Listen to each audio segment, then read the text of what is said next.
இந்த லொக்கேஷன் தானே சார்? ஆமாம் சார், இந்த லொக்கேஷன் தான். இன்னும் கொஞ்ச நேரத்தில் வந்துடுவோம். ம்.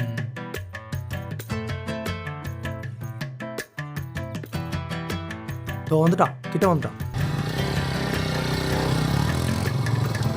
சார் ஆர்டர் பண்ணியிருந்தீங்களா? ஆமாம், எவ்வளோ பாச்சு? 200 ஆச்சு சார். சார் சேஞ்ச் இல்லை சார். எங்கிட்ட இல்லையாப்பா? நான் பக்கத்தில் போய் மாற்றிட்டு வருவேன் சார். சரிப்பா.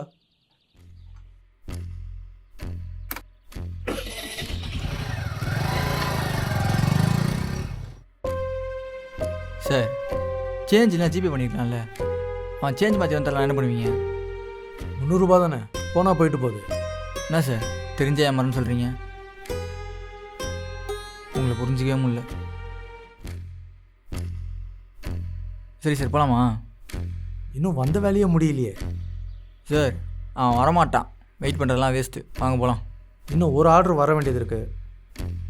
இன்னும் ஒரு நிமிஷத்தில் வந்துடும்.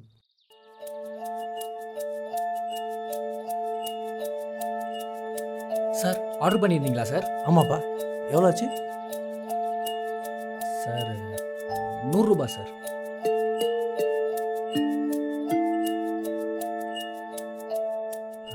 சார் சேஞ்ச் இல்லை, ஜிபே பண்ணிடுறீங்களா? என்கிட்ட சேஞ்சும் இல்லை, ஜிபேவும் இல்லை. நான் வேணா போய் சேஞ்ச் வாங்கிட்டு வந்துட்டுமா சார்? Okay sir.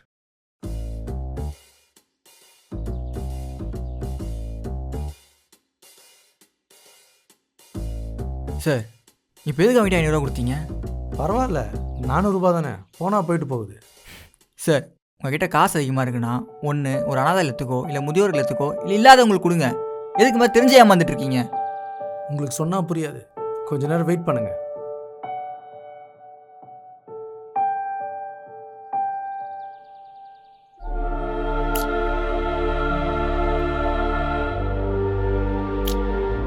சார் இவன் எப்படி வர போகிறதில்ல, வாங்க போகலாம்.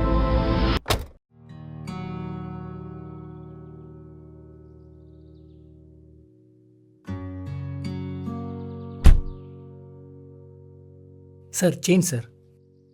ஏன்பா இவ்வளோ நேரம்? சார் பக்கத்தில் எந்த கடையிலும் கிடைக்கல சார். ஸோ தூரமாக ஒரு டீ கடை இருந்துச்சு, அதான் அங்கே போய் வாங்கிட்டு வரல, லேட் ஆயிடுச்சு சார். நான் கூட நீ காசு எடுத்துகிட்டு அப்படியே போயிட்டோன்னு நினச்சேன்ப்பா. சார் உங்கள் காசு எடுத்து போய் நான் என்ன சார் பண்ண போகிறேன்? அப்படி பண்ணால் நாளைக்கும் இதே விஷயம் உங்களுக்கு திரும்ப நடக்கும்போது நீங்கள் யாரையும் நம்ப மாட்டீங்களே சார். கரெக்டுப்பா, நீ காசு எடுத்துகிட்டு போயிருந்தாலும் என்னால் உன்னை கண்டுபிடிக்க முடியுமா என்ன? ஆமாம் சார், ஆனால் தினமும் என் மூஞ்ச நான் கண்ணாடியில் பார்த்துக்கணும் இல்லையா சார்? இப்படி எல்லாத்தையும் ஏமாற்றி வாடுறதெல்லாம் ஒரு வாழ்க்கையா சார்? நல்லா வளர்ந்துருக்க தம்பி.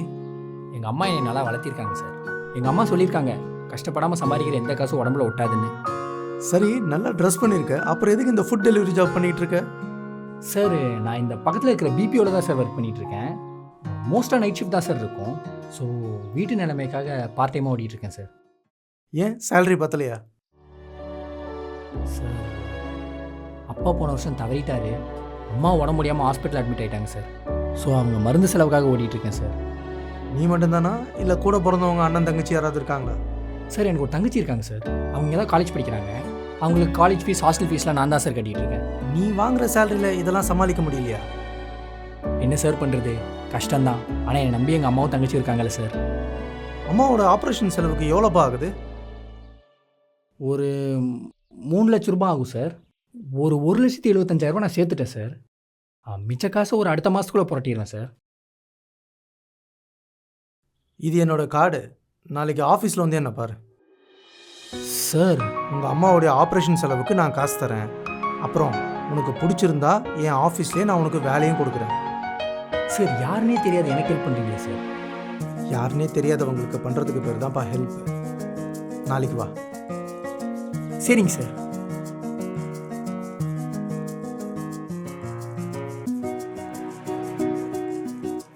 இப்போ புரியுதா? எல்லாரும் இங்கே ஹெல்ப் பண்ணிக்கிட்டு தான் இருக்காங்க, ஆனால் கரெக்டான ஆளுக்கு ஹெல்ப் பண்ணுறாங்களான்னு பார்க்குறது இல்லை. நாம் செய்கிற இந்த உதவி அவங்க தலையெழுத்தையே மாற்றிடும். போலாமா?